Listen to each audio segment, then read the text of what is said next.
Welcome to In Focus with Ejaz Haider. Our top story tonight is the situation in Afghanistan. China has put out an official statement welcoming the decision by President Ashraf Ghani of Afghanistan to release the last batch of Taliban prisoners. The release had become a sticking point, delaying intra-Afghan talks.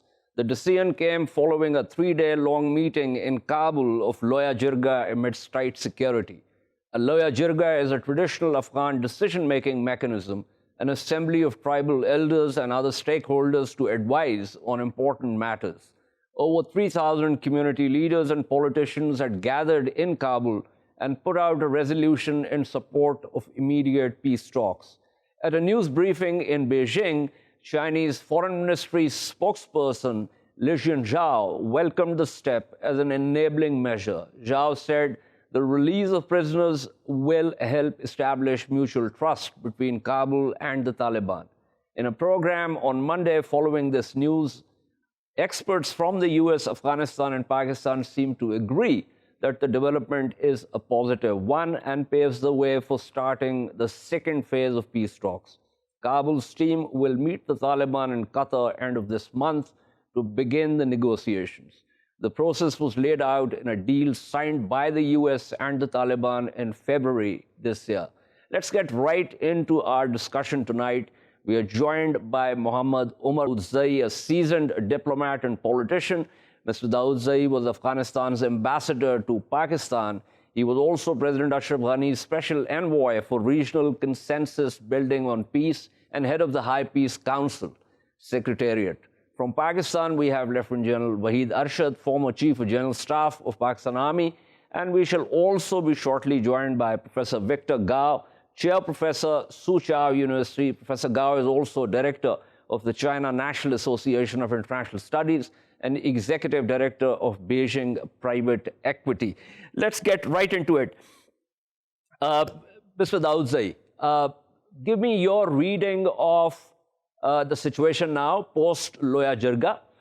There's also a sense that President Ghani was reluctant earlier to release these, the last batch, as I said, and he wanted to spread the political responsibility across. And now that the Loya Jirga said, well, you know, let's release them and let's get going with the talks, that he has basically unburdened himself of that political responsibility because he thought that it would be an unpopular decision. Thank you. Well, last year in April, May, we had the first Loya Jirga, following which President Ghani released about 1,000 Taliban prisoners based on recommendation of the Loya Jirga. Subsequently, on 29th of February, the treaty was signed between Taliban and the US, and the US pledged that they will try to convince the Afghan government to release 5,000 Talibans. And Taliban will release 1,000 prisoners of the Afghan state. Now, President Ghani released about 4,600 because he felt release of those who were in his mandate. And the last 400 he felt, and rather he was advised by legal departments, that he needed a public consultation, a consultation from the Loya Jirga, so that he has a political backing for release of those 400. And that's why then he called in the Loya Jirga to advise him on release of the last 400, and also to guide the government side, the Afghan state side, in the upcoming talks with the Taliban. So with the release of the 400, now there are no obstacles, there are no excuses in front of the intra-Afghan dialogue. I think both sides are getting ready. The Afghan team is getting ready to travel to Doha, and the Afghan team, negotiating team, is in our understanding, it's inclusive, it's representing almost all the political addresses in Afghanistan, minus obviously Taliban, because Taliban is the other side. And we also understand that Taliban's delegation is also ready. So sometimes next week we might hear that the intra-Afghan dialogue will start. Right. I also get a sense from the proceedings of the Loya Jirga and its deliberations that another plus for the Kabul government of President Ashraf Ghani was that Dr. Abdullah, with whom he has already created a modus vivendi, he is now heading the High Peace Council. But interestingly, also former President Hamid Karzai. So it seems that there was this signaling also to the rest of the world and also to the Taliban that Kabul is now united in terms of wanting to talk and also in terms of the terms of the peace deal itself. That's absolutely correct. We tried to build that political consensus last year, but we failed because the election was coming and election teams were formed, and some of the opposition groups highlighted by Dr. Abdullah, they accused at that time the government that they are using Loya Jirga to advance their support or to their campaign. Now we have put elections behind us, and based on the political understanding between the two teams, Dr. Abdullah is actually leading the peace process. He will be leading the High Peace Council, and also he was leading the Loya Jirga. Ex-President Hamid Karzai was there. So in our view, the political consensus on this side is almost complete. There was national consensus against minus Taliban because they are also part of the nation. But now we have the political consensus also complete. The negotiating team would have the blessing of all the political forces on this side. Now, this sticking point is gone, and now when the negotiations start, another sticking point could possibly be that the Kabul government certainly wants, as far as Taliban insurgency is concerned, that the Taliban should stop any attacks on the Afghan National Security Forces. Of course, as you know, there are other groups like Daesh and splinter groups, and that violence is likely to continue. Do you think the Taliban will bite, or do you think that they will resort to calculated violence as the talks go on in order to create further space for themselves in terms of those negotiations? Well, among the 25 recommendations of the Loya Jirga, the second top recommendation was a ceasefire. They called on Taliban to accept an immediate ceasefire. Now, Taliban's reply was always that they will clear their position on the ceasefire view, although I wish that on the first day of the meeting between the two sides, Taliban agree on endurable, on a lasting ceasefire. Okay. A final question, Mr. Daudzai. In the event that when the talks begin, the Taliban do not, as I earlier posited, do not agree to an immediate ceasefire, is that likely to have a negative impact on talks, or has now Kabul decided that it will talk to the Taliban regardless of what's happening on the ground? I failed to complete because I thought we were cut off. My personal assessment is that if Taliban do not agree on ceasefire, at least they will agree on a reduction of violence and going towards a lasting ceasefire in stages. But from the Afghan side, that's not conditioned to continuation of the talk. It's a demand from the Loya Jirga. Loya Jirga is pressing, the Kabul side is pressing. But if Taliban do not agree right away on a ceasefire, the talks will still continue. Absolutely. Thank you so much. That was Mohammed Omar Daudzai speaking with us. Let me go straight to General Waheed Arshad. General Arshad, you heard Mr. Daudzai. Give me your reading of the situation, especially in terms of now that Kabul and the Taliban entering into the second phase of talks. What do you think is likely to happen? Do you think it's going to be a ceasefire? Do you think it's going to be a reduction in violence? what would be the Taliban strategy? I think the lower Jirga did take the right decision. What is interesting to note is that when the talks start next week, there will be two major things there, I think. The first thing, obviously, as Daudzai said, there will be discussion on ceasefire, and if not that, then reduction of violence. And I think within that, what is more important is that what kind of mechanism both the sides discuss in terms of even reducing violence. For example, who's responsible for what area?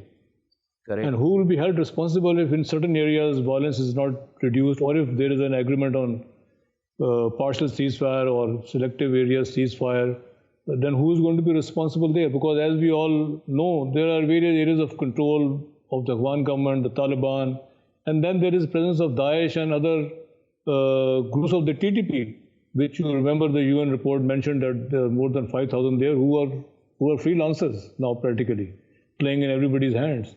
So who's going to control those people, and who's going to take responsibility if violence takes place despite the initial agreement? So that's the difficult part to handle. And I don't think that even if there's no agreement on the immediate ceasefire, I think there'll be understanding on how to reduce violence as a first step in terms of responsibilities, in terms of areas. And I think that will gradually spread out in time and distance and morph into a consensus-based agreement on a ceasefire. That is number one. Number two, I think now that the consensus has been achieved in terms of the state, Afghan state versus parleys with the Taliban, both are part of the Afghan state. For Taliban, it is easier to have a consensus-based voice because there is one group, and whatever differences between them, they have changed the negotiating committee also to make it more broad-based. I feel that while Dr. Abdullah is a very experienced person and he has the support of a lot of groups, for them to cobble a consensus within the group itself, to be able to deal with the Taliban in discussions, because ultimately both sides have to agree on some sort of political framework and pluralistic system. So it may be easier for Taliban to say things with one voice. It may not be very easy for the team led by Dr. Abdullah to cobble that consensus on each and everything, because there are various interest groups in that grouping. Right. What we have seen of the last two ceasefires, one thing was very clear, that when the Taliban said that they're going to cease fire, they managed it very effectively. So I am not particularly concerned about that. I mean, I take your point, and I think it's important more with reference to Daesh and other freelancing mercenaries than the Taliban themselves. But let's rewind a little. Somehow we do not learn from history. This entire thing about talking to the Taliban was something that Pakistan insisted on immediately after the US invasion of Afghanistan. And we had talked about this, in and through the Bonn process also. But apparently no one was prepared to listen to Pakistan at that time. So perhaps it's time to just recap a little. And then this had been our position consistently. Even when you were the CGS, General Kiani was the Chief of the Army Staff, these were issues that were being discussed and were being put out. So just recap that process for our viewers.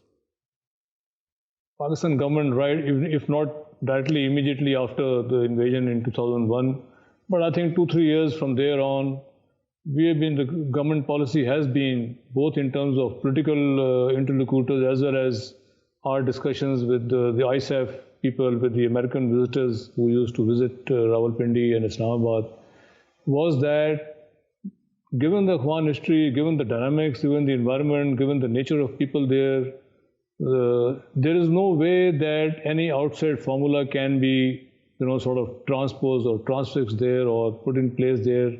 It has to be an inclusive political framework which takes care of all segments of one society. And second, it has to be an Afghan-led or Afghan-owned process. You can't drive the process either through the US or the regional countries or even Pakistan. Nobody would take that responsibility given the nature of the dynamics in Afghanistan. So it has to be Afghan-led and Afghan-owned.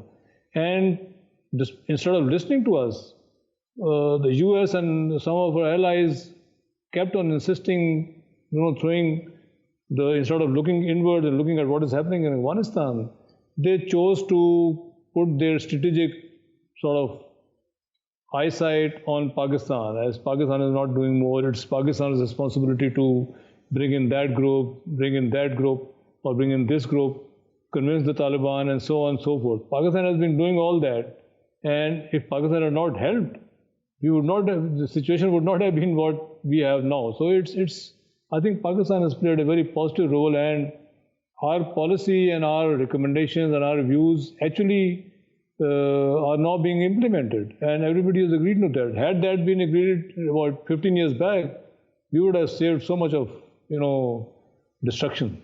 Absolutely, a lot of blood. Stay with me, General Arshad. I'm also joined by Professor Victor Gao. Professor Gao, thank you for being on the program.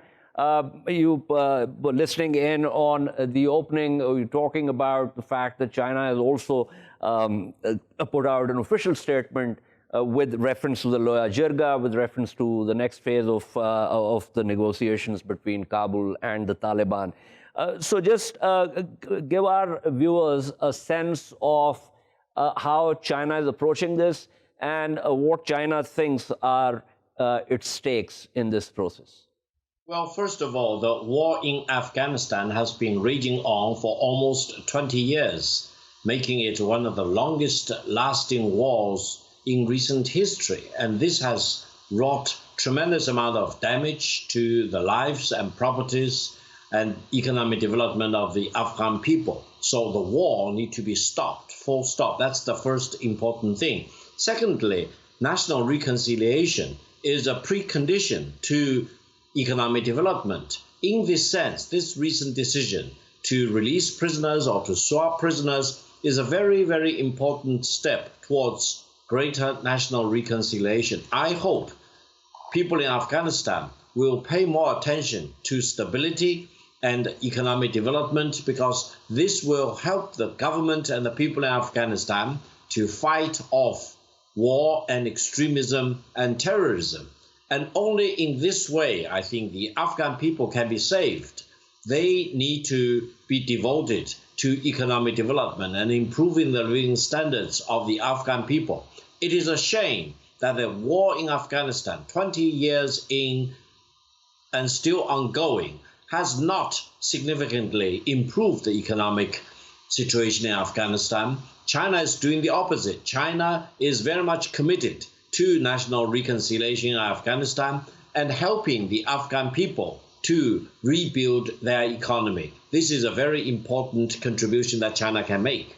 I'm happy that you mentioned this, because for many years, China has quietly been, officially also and through Track 2 also, been trying to get people together, including the Afghans and other stakeholders, and trying to, figure out some process which could lead to a ceasefire, reduction in violence, and the inclusive process, the reconciliation process that you're talking about. So give me a sense of, you have a CPEC project with Pakistan. China also is entering into a long-term mechanism, a framework of cooperation with Iran. So in that case, it seems to me that it will be in Beijing's interest to have a peaceful Afghanistan, an Afghanistan where Beijing can invest, where it can help Kabul with its economic development. Is that sense correct? Absolutely. China is a neighboring country with Afghanistan. We share a common border together. And historically speaking, there have been so many important exchanges in Afghanistan linking that to China. And I think from the Chinese perspective, we want to see peace and stability and development in Afghanistan, because this is good for the Afghan people, and it's also good for Afghan's neighboring countries, including China. And over the past 20 years, China actually has made a lot of economic contribution to Afghanistan, engaging in many projects, for example. And I hope when peace and stability prevail in Afghanistan, China can do much, much more. And I think with China's contribution and help, Afghan people can really have a better shot at achieving peace and stability and developing their economy, and people's living standards will be improved. Afghan people need to control their own development, and they cannot leave it to a superpower like the United States because they don't seem to care about improving the living standards of the Afghan people. And China will be a great supporter of Afghan people's reconciliation and economic renaissance going forward. Right. Professor Gao, stay with me. I have an important question for General Arshad, and I'll put the same question to you also before I wrap up the segment. General Arshad, so here's the situation. So China has deep relations with Pakistan. China also has a cooperative, framework with Iran. China wants economic development in Afghanistan also. But within the region, on our eastern side and on China's southern side, you now have a government which is, should I say irresponsible? I think it's still a mild term. They don't want to be part of this cooperative framework. And China has had to go further east, and they have Bangladesh, they have Myanmar, they're trying to do this also. Now, given this situation of a very large country, which seems to be thriving more on rivalry than partnership, do you think that's going to have a negative impact on the region? Well, Ejaz, to be honest, I don't think so. It's going to have any impact because I agree with Professor Victor. I think it is, and I say this because any political reconciliation, larger political framework agreed by in the Doha talks between the intra-Afghan dialogue has to have international backing and has to have a regional backing. Now, as far as my view is concerned, I don't think the US, after drawdown, and the European allies will have much appetite to really involve themselves in economic development and investment and giving money and aid to Afghanistan. I think there's this fatigue for the last 20 years, and I don't think they're going to help that much. I think it is time for China, Pakistan, Iran, and other neighbors and regional countries in the region to take control of the dynamics here and help Afghanistan in both political reconciliation as well as economic development, and Pakistan is in an ideal condition to do that. Ideal situation, it has the capacity, it has the will, and I think it's going to benefit everybody in the region with the Chinese presence and Pakistani involvement in development of Afghanistan's economy. It will lead ways to open to Central Asia. I think the Chinese BRI concept will have a great sort of positive boost when Afghanistan gets stable and peaceful. And Indians, frankly, because of their policies based on rivalry, have isolated themselves from this regional dynamics. I think if there is a successful intra-Afghan dialogue and there is more sort of involvement of the Chinese, Pakistan, Iran, the Russians, and Central Asians in helping Afghanistan to stand up on its feet and integrate economically with these countries, I don't think Indians are going to be left standing anywhere. So I think they're welcome to their own policies of rivalry. It's not going to take them anywhere, hasn't taken them anywhere in any case. Absolutely. Professor Gao, last word to you, sir. Well, China and Pakistan are all-weather friends and allies in a sense. And I think people here in China, including me, consider Pakistanis as our friends and brothers and sisters. And I think this kind of camaraderie and solidarity will help Afghan people's economic redevelopment going forward. And also, as I mentioned, China and Afghanistan share a border together. And from the China-Afghan border to Kabul, there is only less than about 300 kilometers. So I would strongly urge that China, through CPEC partially, and also from China directly, we build a railway from China-Afghan border all the way to Kabul, and then further going west to link it with Iran. This will really improve the regional integrity, integration, and infrastructure qualities. And eventually, I think people in all the countries involved, in Pakistan, in Afghanistan, in Iran, in Central Asia, will benefit from this regional greater integration. This is my dream, and I will be very happy to promote this. I completely agree with you. I mean, this is the sensible cooperative framework that the region needs. But General Arshad thinks that, if India continues on a negative path, that it will isolate itself. But my sense is, and I really want to get your perspective on this, that it's a big country, it's a big market. It would be perfectly fine if it accepted that it had taken a wrong turn, get back to status quo, pre-August 5th, 2019, and start cooperating both with China and Pakistan. But I don't think that's going to happen. Well, I hope the Indian people and the Indian government will eventually come back to their senses, because India cannot afford to have a war with China, and China does not want to have a war with India. Both China and India can be better served if we can solve whatever territorial problems there are through dialogue and diplomacy and negotiations. And if that can be achieved, we will have greater stability in South Asia. And I hope India and Pakistan can also figure out a way to cool down their tensions. And this will create the macro background for Afghanistan to really pick up from the 20-year-long war and to restart building their nation. National rebuilding in Afghanistan is absolutely an important thing, and I hope this will be a megatrend in our part of the world in the 20 years to come. Absolutely. Thank you so much. That was Professor Victor Gao. Thank you also to Lieutenant General Waheed Arshad for his insights. We shall take a short break and return to discuss the opening up of normal life and economies as countries flatten the COVID-19 curve. Stay with us.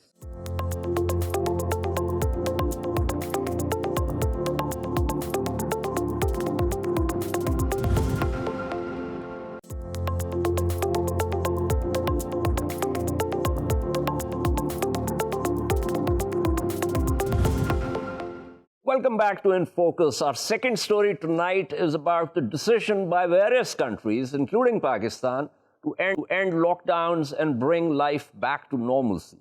Pakistan has shown a downward trend with reported cases and deaths going down, and the government has decided it is time to open up. There's a general sense that economies cannot sustain further lockdowns. Countries and populations are also waiting anxiously for vaccines to fight the novel coronavirus. Russia has claimed it has made a breakthrough and its vaccine Sputnik 5 is ready for use. Interestingly, the decision by many countries to end lockdowns comes a few weeks after the World Health Organization extended the pandemic emergency by another 3 months. Let's get to our experts to find out how they look at the decision.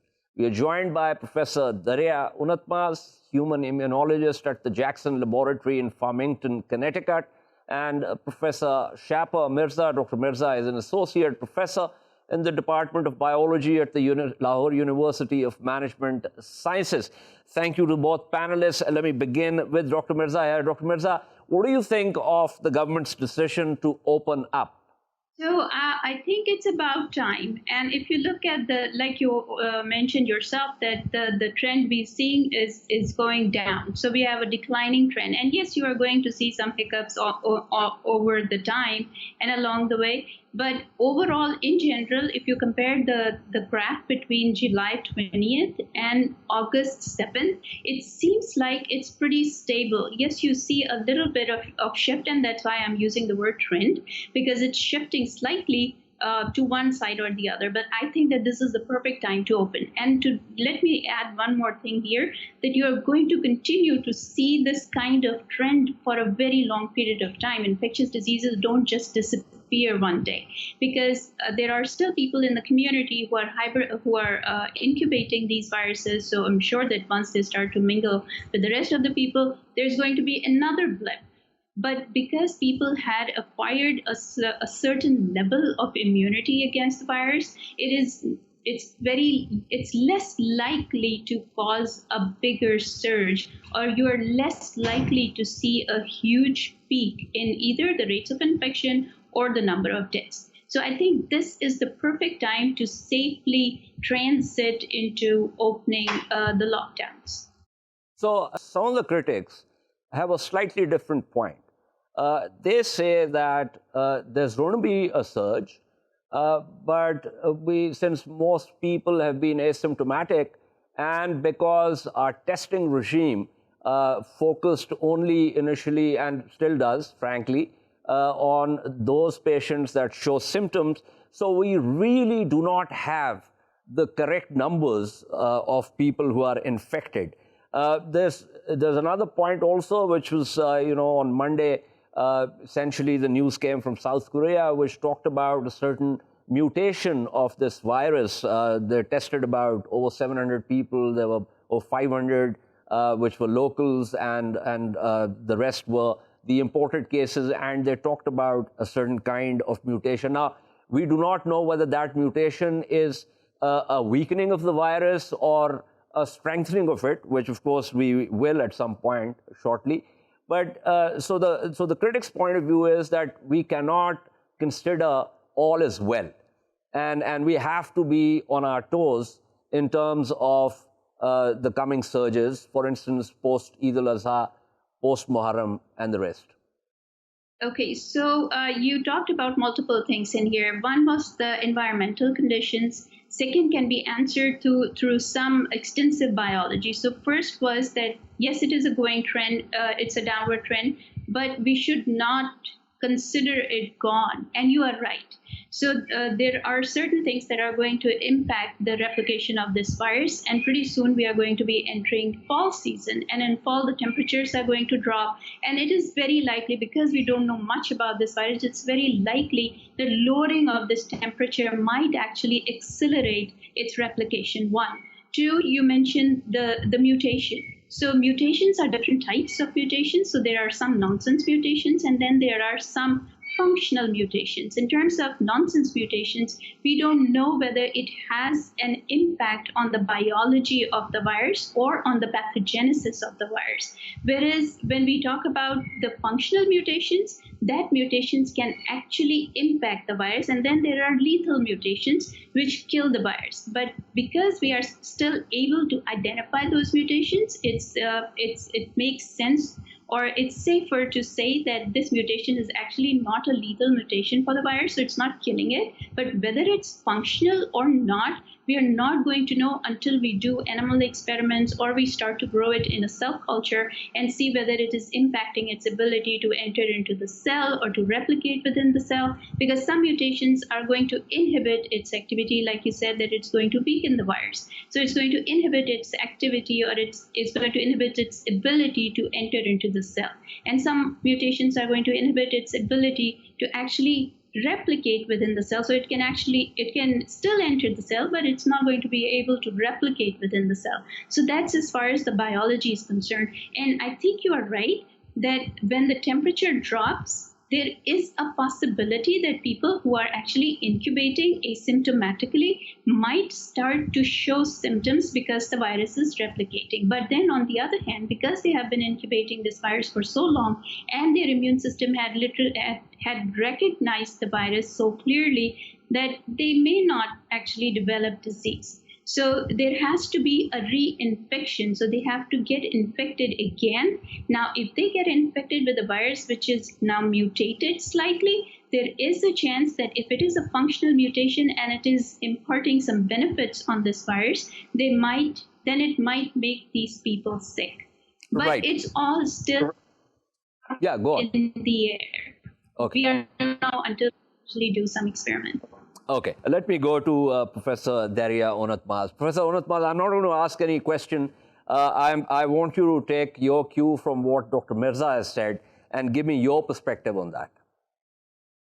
Yeah, so I mean, I think we're still learning about this virus and its spread, but I think there are examples in the world that the virus is very, very infectious.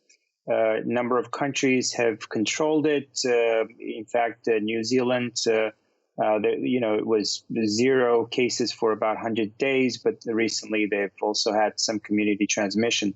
So we have to be almost vigilant. The society has to be very well educated, and I completely agree that the lockdowns are not a long-term solution. I mean, they're not sustainable. But one thing that really tremendously helps to control is, wearing masks. There was one study that showed that if everybody wore masks, we would have 5 times less transmission, which is, if there was a vaccine that was that good, that would be accepted right away and safe at the same time. So I think, the tests are critically important, because we know, almost 80% of at least the young people are asymptomatic when they're infected. And it seems like there's a portion of those are the ones that are spreading the virus. This is almost like a kind of like a Goldilocks effect for the virus. And it's almost perfect, because, the virus can silently infect some people and keep transmitting. If you don't have symptoms, you don't know you're sick. So it's really important to do this contact tracing and try to do as many tests as possible to the risk populations, like healthcare workers, which are at the front line. They're being exposed to a lot of patients and people. So it's a continuous war. We just cannot let it go until we have an effective vaccine. And talking about the vaccine, what is your information on the Russian vaccine, the Sputnik 5? Yeah, as the name implies, this is really kind of a bluntly put political stunt by Putin and Russia, because in the world there are 8 vaccines that have actually passed the stages of what they claim in Russia, which is namely phase 1 and phase 2 trials. Several of these vaccines have shown really tremendous effects in monkeys in protecting them. Many of them have also started the phase 3 trials, which are really the critical trials, because phase 1 and phase 2 is just to show you, if the vaccine is inducing any kind of immune response, and, that it's relatively safe. But it's done with very few people, typically 50, 100, 200 people. In fact, the Russians claim they only tested this in 38 people, and it was ethically problematic because a number of those people actually developed the vaccine, which is a major conflict. And Putin mentioned I gave it to my daughter, which is another ethical problem. So they have to do the phase 3 trial. They have 0 publication. We don't know how the trial was conducted, what kind of immune response they've observed, do they have antibodies, and it's all about Putin's word. I gave it to my daughter, and it's safe, and it's working. This is not the way to do things. The backlash will be tremendous, and all vaccines will be damaged because of this, if there was any sort of even a kind of a rare side effect, because the vaccines are very different than treatment. You're giving it to healthy people and hundreds of millions of people. So let's just say 1 in 1,000 have a very serious side effect. That's going to be a hugely problematic situation, because then you're going to have, millions of people affected. So you have to test it in tens of thousands of people and really monitor the side effects, because the side effects might show up after the infection. And importantly, people will feel safe. They will say, okay, Russia has the vaccine, so I don't have to take precautions. I don't have to wear masks because I'm protected already. And if it turns out that it's not very effective, then you're really exposing these people to more infections. So there's so many ways that this was so problematic. And, as they called it Sputnik, which is, the first, as the man to space, they just wanted to be first, but they're not even first. There's actually a vaccine already approved in China to be given to the army, to soldiers. And as I said, there are 8 vaccines that are more advanced. And lastly, the vaccine, we don't know very much about it, but it looks like it's what's called this adenovirus vector-based vaccine. It's very similar to those that are tried in England, in the U.S., So it almost seems like they just copied what's there. There's not really a Russian innovation there either. So I find this very disturbing and highly problematic.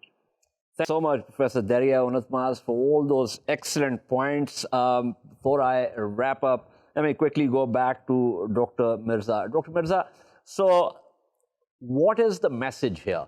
That even if the curve flattens, even when the numbers go down, there's going to be a new normal. It's going to be a wear the mask normal and social distancing, and it's not about lowering the guard. Have I got that right? Is this a message that professionals, experts need to put out to the people? Like Dr. Unutmaz said, that we really have to be on our toes, and if we allow people to not follow SOPs, we are actually burying our heads in the sand and trying to avoid the magnitude or the threat that this entire pandemic poses. So yes, we will have to be on our toes for quite some time until at least we have a vaccine which is working in general population. And I totally agree with Dr. Unutmaz, because these people have tested this vaccine in a very small community. Then Russia is very homogeneous. You need to test this vaccine in different ethnicities, in different people, in different age groups, and people with comorbs, people without comorbs, in order for this vaccine to show efficacy against all different groups of population. So unless we have something like that, we will have to follow the SOPs, which means social distancing, which means wearing a mask, which means taking care of our healthcare workers. The healthcare workers will have to be on extra guard, because they are actually on the front line, and they are the ones who are handling and treating these patients. And given the fact that this disease is so infectious and it persists in the body for such a long period of time, we have to be extremely careful. Absolutely. Thank you so much for those very insightful points. That was Dr. Shapa Mirza. Thank you to her. Thank you also once again to Professor Derya. Unutmaz, this is all from In Focus this week. We shall see you next Monday at the same time. Keep following our latest updates on social media at indus.news. Good night and goodbye.